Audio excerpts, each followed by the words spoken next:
língua portuguesa e matemática, de mãos dadas com a tecnologia.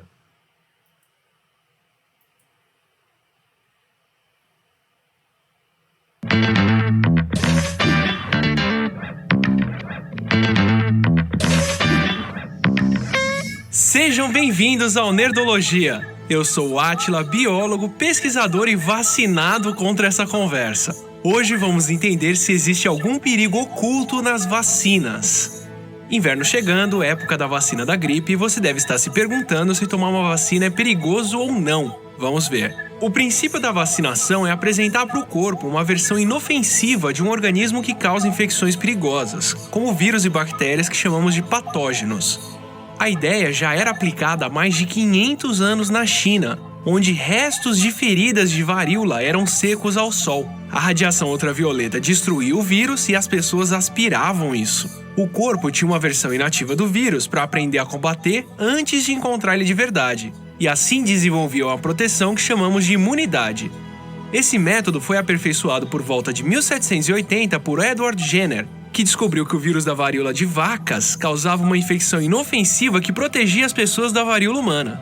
Da vaca veio a palavra vaccinia, que virou vacina, que já encontrava protestos desde aquela época.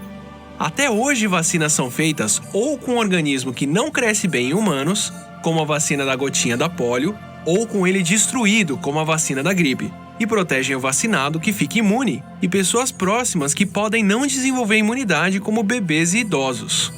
Mas a vacina é tóxica para você? Não! Vacinas que precisam render várias doses contêm preservativos. Em 1930, foi estabelecido o uso de etilmercúrio ou timerosal para manter algumas vacinas estéreis, mesmo fora da geladeira.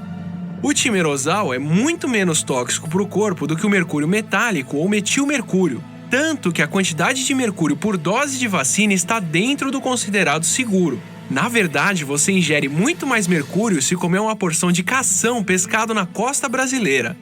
Como parte das vacinas são feitas com patógeno destruído, elas podem gerar menos imunidade do que a doença natural. Por isso, em alguns casos, são usadas substâncias que aumentam a resposta imune, como o esqualeno, um tipo de óleo que produzimos no nosso corpo como hidratante e é parte do que deixa a impressão digital.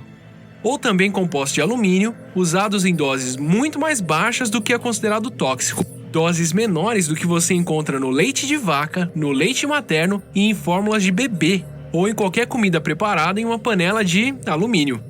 Vacinas causam autismo? Falso. A controvérsia de que vacinas causariam autismo começou com um artigo retratado de 1998 do então médico Andrew Wakefield, ligando a vacina tríplice à irritação intestinal em 12 crianças autistas.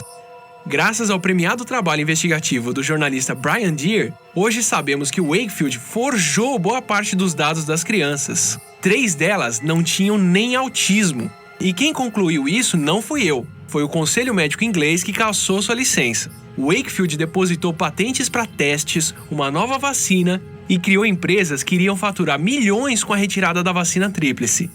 Além de ter recebido centenas de milhares de libras de um advogado anti-vacina para fazer sua pesquisa.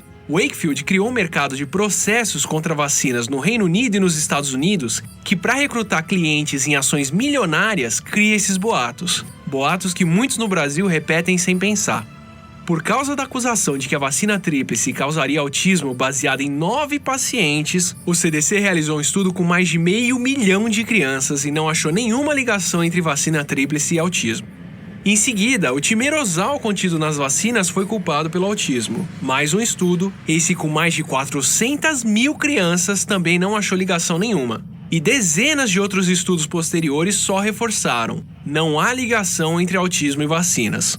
O autismo é um distúrbio comportamental, em grande parte herdado, que se manifesta conforme o cérebro se desenvolve durante a infância, que simplesmente coincide com o período em que as crianças recebem vacinas ou brincam no balanço, e que vem se tornando cada vez mais comum porque mais crianças fazem o teste.